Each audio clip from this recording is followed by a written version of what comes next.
स्वामिनाथ करुणाकर दीनबन्धो श्रीपार्वतीश मुखपङ्कज पद्मबन्धो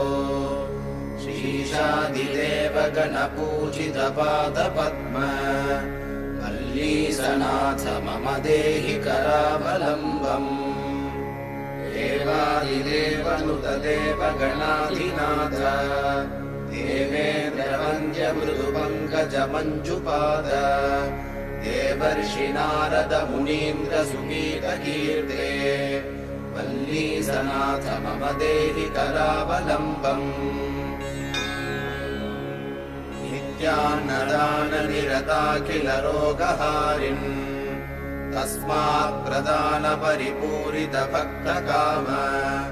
श्रुत्यागम प्रणव वाच्य निजस्वरूप वल्लीसनाथ मम देहि करावलम्बम्